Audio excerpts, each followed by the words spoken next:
Welcome back to Afternoon Express. Now, when it comes to bad breath, it is more than just what you eat. It's actually naturally occurring, which means that the best way to combat it is through good oral health care. So we have Dr. Zak in the loft to explain what causes bad breath, how to avoid it, and how to kiss it goodbye for good. Welcome to the show, Zackles. Thanks, Gino. It's so nice to be here. Yeah, I mean, Zak and I are very, very, very close friends, so it's such a pleasure to actually work with you. It's amazing that we're wearing the same thing. No, we're Maroon 5. Zak, how is bad breath caused? Because it isn't necessarily what you eat. So it can be from onions or garlic, but it can be something like a gingivitis or a periodontitis. So it can be something from the mouth itself, but more severe. In 10% of cases, it could be your body signaling something deeply rooted. You know, there could be diseases from your organs, or it could be that you have a bowel obstruction. So there's different types of bad breaths. So it's a good thing to check it out. Is it true that if you don't eat enough carbohydrates, and this is an old wives' tale that I heard, if you don't eat enough carbohydrates, you'll get a smelly breath? Well, it could be, because if you go into ketoacidosis, that normally happens when you have a diet that contains a lot of protein. Then you can go into ketoacidosis, and that could leave you with a smelly breath. Oh, so you'll be hot and thin, but you'll have bad mouth breath. Well, then you could, consider having something done to the bad breath. But the fact of the matter is that breath often can simulate the same type of bad breath that kidney disease can have. So you should be able to distinguish between the bad breath of ketoacidosis and having kidney disease. Okay, so I heard that like a really good dentist would be able to smell the breath and then actually tell what the problem is and where the breath comes from. Can you do that? Well, I think you can. But remember, we are wearing masks. So if you go to the dentist, I think it's important that you tell the dentist, I am struggling from bad breath, and that is a chronic condition. And I think a good dentist will then do you the favor, remove his or her mask and smell that ghastly halitosis and then try and establish where the bad breath is coming from.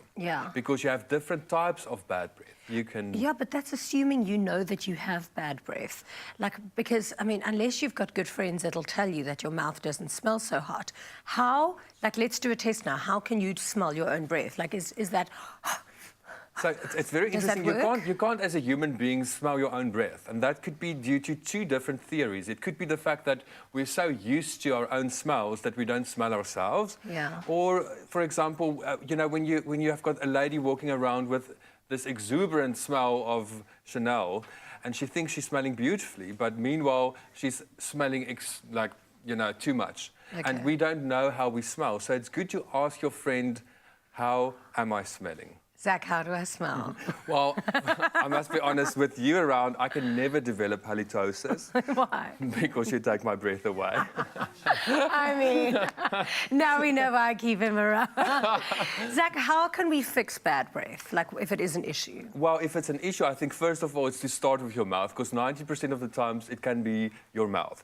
So brushing, rinsing, flossing, and obviously using a tongue scraper, that's a good start. But if it's a chronic halitosis and it's something systemic, it would be a good idea to visit your oral hygienist, your dentist, and even your doctor to go and establish where it's originating from.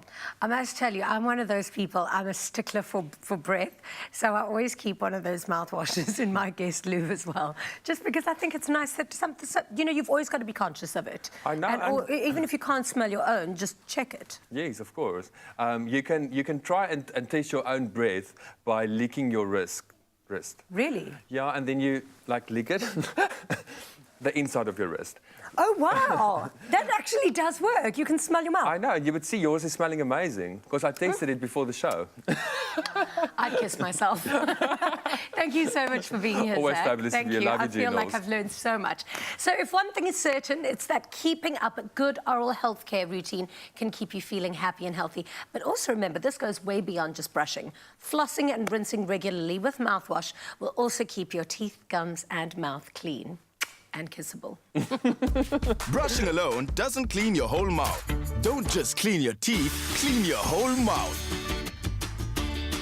Complete the clean with Listerine.